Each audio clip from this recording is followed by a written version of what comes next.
Everybody, Grateful Park Tree here. Hope you're all doing all right here at Universal Studios Hollywood for a quick Fast and Furious Halloween Horror Nights update. Won't be here too long. It is grad bash day, so already some, I think, 8th graders.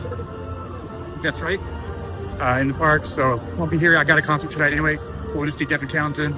Believe it or not, it's a final of the 2020 rescheduled concerts. This was the first concert that I had canceled. It was supposed to be in March of 2020, and finally now just getting back around to seeing them 5 years later. So I'm super excited. One of my favorites. Never checked him out. Make sure you check out Devin Townsend. He likes some good metal. So yeah. So anyway, we'll get right into the update. Before I do, make sure you click below to subscribe.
All right, everybody. So here we are looking at Fast and Furious.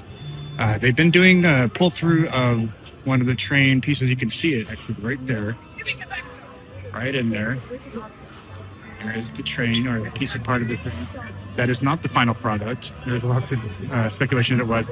It's definitely wrapped. They're not going to do a pull through with a final product, but it is sitting in there. So station pull through, brake run pull through, I'm sure. And then once they get done with more of the electric work on the track, they will do a full track pull through, which actually can take a couple of weeks. So you can see it sitting there waiting to get done. There's some thematic elements that still need to be added, and then that zebra stripe thing, that is not the final look of the train. It's definitely wrapped for the pull through. All right, so looking at the front of the building, you can see a lot of things being added, more windows. There's some lights, pictures being added as well on the other side. And then you can see windows and things like that for the garage being added. And then there's some connectors up there for light fixtures, future events. Right here on the other side, you can see all the track is completed. It looks like they're starting to get working on the, what I presume is the queue, part of the queue. And then into the station there.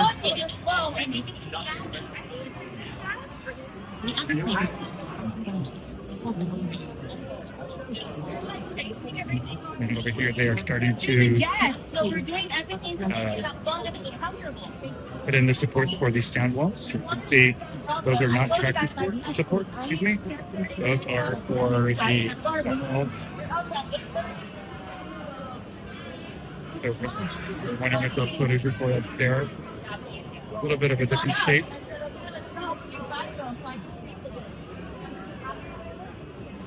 Not sure how tall those are going, but obviously, at least up for the track itself, that's not going to really do any good down that level. It'll be interesting to see those sound walls come up over the next few weeks / months. But they blend very well with the active supports of the coaster, so that's good.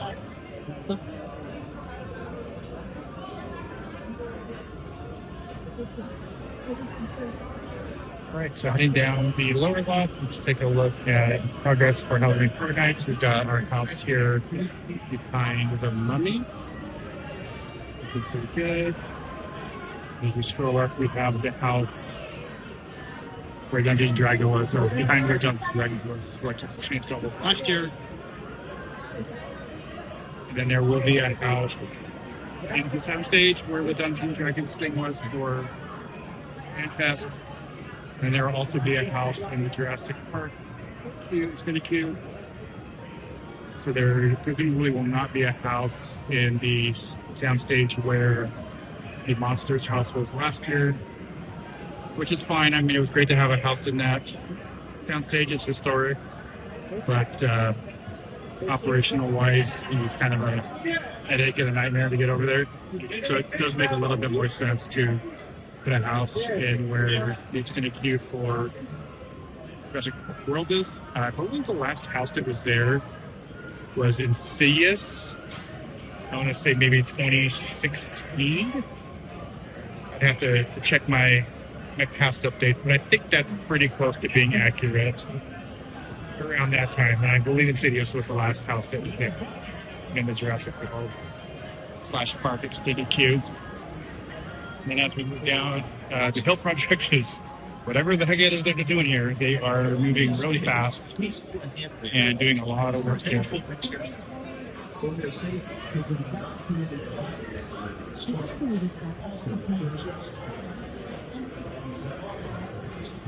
can see they're kind of building a half road there to go along, clearing all of this.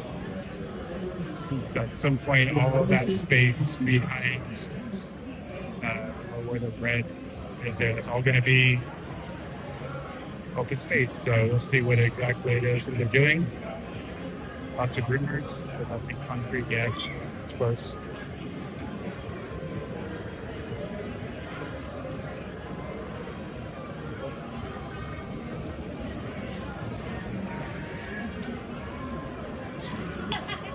All right, so heading up the hill here, better look at the work they're doing on the, what we presume is the queue, part of the queue at least, heading into the station. You can see on the back there, those are the light fixtures that I was mentioning earlier. So they are already on the back of the building and presumably in the future towards the front. Here we've got a new shed. Looks like a poly electrical shed, I'm gonna guess.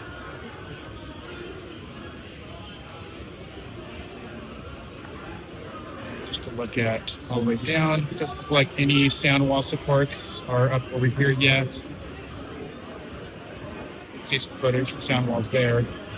I believe there's some kind of on the other side of the fence too, but nothing, no supports yet. Looks like they're building a couple more sheds over there for some electrical and hydraulics, I'm gonna guess. You can see some hydraulic tanks there, right in the middle.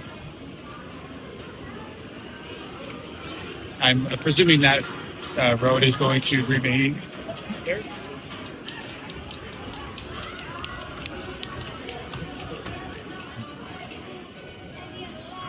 Nice of them to cover up the Andy Gumps while it's getting warmer, so they don't have a lot of heat in their little bathrooms.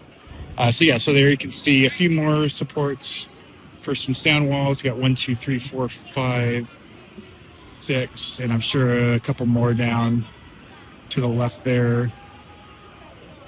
And then as we zoom back out here, walkway.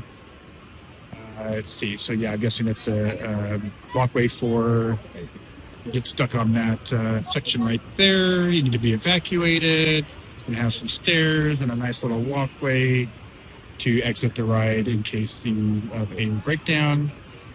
Always good, always nice to see. And then you've got more electrical boxes being done here. Obviously, there's going to be quite a few of them on this attraction. It's a very large attraction. There's going to be a lot of electrical boxes throughout the ride. And then here again, most likely queue. But it looks like it's probably going to go here under track there. kind of, you can see how that goes and then it connect over there. That's kind of my guess. But it could also connect. Yeah, I don't think there's enough room to go over the track right there. Unless it's a very narrow stairwell on the opposite side of where that is. Or stairwell / ramp. It goes over the track, but that'll be cutting it kind of close. You can see right there, it doesn't look like there'd be a whole lot of room there between the catwalk and that support. So I'm going to guess whatever it is, it's going to go kind of down. But then there's electrical boxes there too. So maybe that's not cute because I don't see how they're going to connect it there, unless that is just basically a switchback. Let me move over to the other side here. It might just be kind of a switchback. So the queue actually might connect. Yeah, that's what it is. So the queue here on the other side of the track, and then if you see right in there, right where that orange is, you can see where the queue is going to connect. So I'm assuming this will just be kind of some switchbacks here in this little section here. So it's not going to connect on this end. It's going to connect over on that end. Okay, it makes sense. Okay, that definitely makes way more sense. We're trying to connect it in that little spot right there. Okay, cool. Starting to figure it out. All right, so back up side here. Maybe a better look at what I'm talking about there. So electrical box, that's all underneath that. You can even see some fans there, so that is definitely Q. There are some ceiling fans in there. So Q here, all the way over there, and then it's going to connect there. If I get a better shot of it coming around top of the Starway here. So it's going to go, basically the Q looks like it's going to go underneath that piece of track. It goes back up into the 0G. Yeah. Yep. Exactly what's going to happen. Yeah, so if you see right in there, that'll be where the Q kind of crosses over to that other part. Makes sense.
So just quick FYI, they got FanFest stuff on sale, 30% off, which honestly, like you think about it, for Halloween Horror Nights, stuff is usually like 80-90% off by this point. So 30% off is kind of interesting, to be honest. But Halloween Horror Nights also goes for much longer, so. Also, they've added some more stuff too. Ooh, wicked, more wicked stuff here. Very cool. All right, so 2 CityWalk places that are supposed to be open before Halloween Horror Nights is Insomnia Cookies, and they have already stated on their social media that they will be staying open late during Halloween Horror Nights, which is fantastic. Hopefully other places around here will take that lead. And then also Slice House, which is coming soon. I did see a social media post today saying that they are planning on also being open before Halloween Horror Nights. So we'll keep an eye on that. I apologize, I don't know who that was who posted that. They're also applying for a liquor license, which I find interesting because there's not a whole lot of room in there, to be honest. And I don't really like people or let people walk around CityWalk with open alcohol beverages. Some people have said that once they have security, maybe that'll change. I honestly hope it doesn't. But that's just me. Anyway, so we'll see how that works when that opens, if they get their liquor license and what the deal is. If they have some seats and you got to stay at your seat to drink it, it is what it is. But yeah, I can't imagine that Universal wants people walking around CityWalk with open alcohol beverages. NBA store still coming soon. Woohoo! Not an NBA fan anymore. I used to be. But maybe it'll work here. It didn't work in Orlando, but maybe it'll work here. And then lastly, over here on this side is Raising Cane's, which is coming soon, taking over Dongpo. I wish it was going to go back to a sit-down place, but I definitely think it'll be a better use of the space than Dongpo, which was never busy. But yeah, I'm a fan. I like Raising Cane's. I know that there's some controversy about Raising Cane's, but I actually like Raising Cane's. But I could walk 5 minutes from my house and eat Raising Cane's. So over here is a How to Train Your Dragon photo op, which obviously I'm not going to fight with a whole bunch of 8th graders to see. They are also building a restroom here. This is for after or simultaneous with the security area. So yeah. Let me just go ahead and take a loop around this side of CityWalk. It seems really open to me for some reason. I don't know why. More than it usually is. Not quite sure why it seems more open. If anybody can let me know what I'm missing and what I'm not seeing. So over here is where they are going to have the security checkpoint for both Curious George and ET. I'll be honest, I'm still not 100% sure how they're going to do this and why they're doing it here. All right, everybody, that's going to wrap it up for our Studios Hollywood update. Hope you enjoyed. Quick update, I had actually thought about doing a video updating all of the single rider lines for this year. I did a couple, but really busy. 8th graders are starting to show up. I have zero patience for 8th graders, so I'm getting the hell out of here. So I'll do that next couple weeks once Transformers opens as well, since that wasn't open. Just like to kind of show off every year or so what the single rider situation is here at the park. Anyway, I'm gonna also walk through CityWalk. I'll grab a snack before I head down to my concert. You'll see that before this, so you've already seen CityWalk. But again, hope you enjoyed. The update will be back soon. I think our next visit probably won't be until AP night, which is I think 2 weeks, something like that. So it's going to be a very chill weekend this weekend. Not doing anything for Memorial. I'm not planning to go to any parks, no water parks. Stay home. So yeah. So anyway, enjoy your long weekend. We'll get this up sometime probably tomorrow, which will be Saturday. All right, enjoy. Have a good Memorial weekend. Thank you to everybody that made the ultimate sacrifice for our freedoms. All right, take care, everybody.